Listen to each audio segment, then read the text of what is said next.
Mais uma vez aqui no Espaço Online, hoje nós estamos conversando sobre neurocoaching com a Adriana Filipelli. Ela é psicóloga e também é diretora-geral da Filipelli Instrumentos de Diagnóstico e Desenvolvimento Organizacional, e hoje está conversando conosco a respeito deste assunto.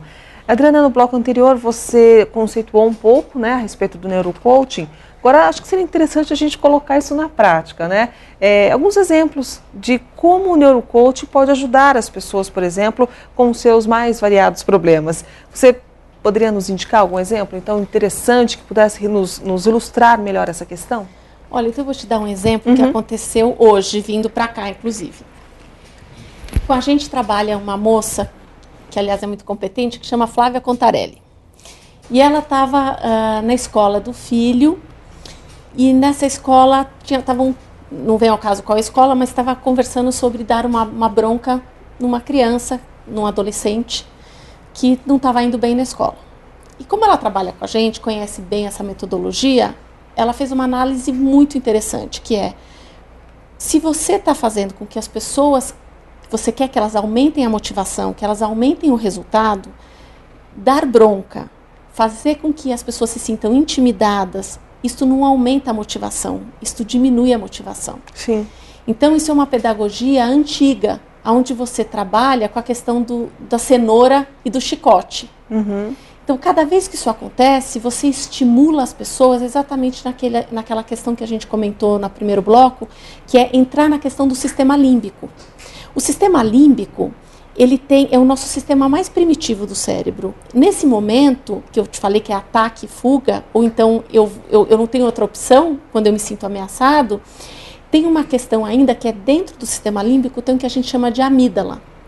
A gente às vezes sempre pensou que a amígdala fosse aqui na garganta, mas aqui na garganta chama tonsilas, não chama amígdala.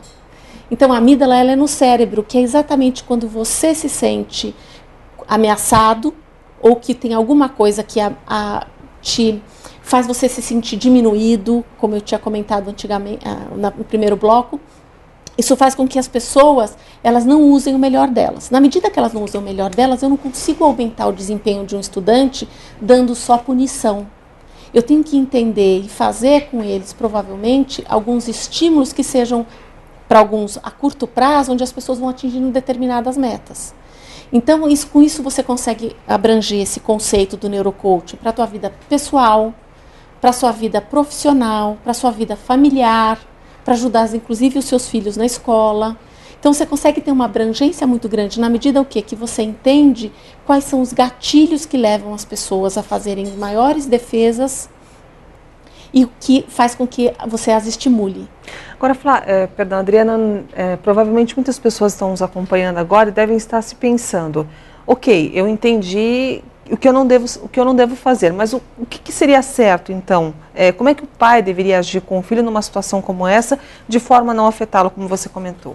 Acho ótima a tua pergunta, Porque tem um aspecto que é tudo que você faz com o cérebro, você tem que fazer com que aquele cérebro daquela pessoa chegue às suas próprias conclusões sozinhas. Cada vez que eu estimulo você a pensar, e eu estou estimulando a sua autonomia, eu estou fazendo isso. Então, o que é a melhor forma? É fazer perguntas adequadas que vão gerando a você determinados aspectos de insight. Um exemplo para isso. Você tem o cérebro ele é uma grande máquina de conexões, então ele vai fazendo os arquivos. Só que a gente não tem a tecla de deletar comportamentos. Então o que você tem que fazer? Você tem que estimular as pessoas a criarem outros comportamentos no lugar daqueles que você gostaria de mudar. Como é que você faz isso? Criando insights. Quando você tem insights, é a pessoa que gera o insight, não sou eu que gero insight em você. Você gera insight com seus próprios pensamentos. O que eu posso fazer como coach é ajudar você a pensar melhor.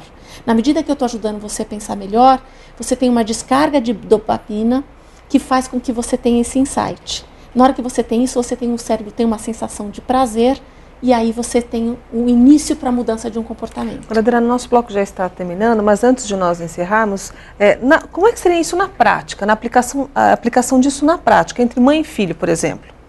Você nunca dizer o que o outro deve fazer ou pensar. Você estimular o outro a pensar sozinho através de estímulos e de perguntas. onde você vai, através das perguntas, conduzindo que a pessoa chegue numa determinada conclusão. Tá certo. Nós estamos conversando aqui na Jovem Pan Online com a Adriana Felippelli, ela que é psicóloga, também é diretora de uma empresa nesta área. Hoje nosso assunto é neurociência, neurocoaching, perdão. Nós continuamos aqui conversando com a nossa convidada. No próximo bloco a gente vai dar sequência a essa questão. Espero que você continue conosco e até já.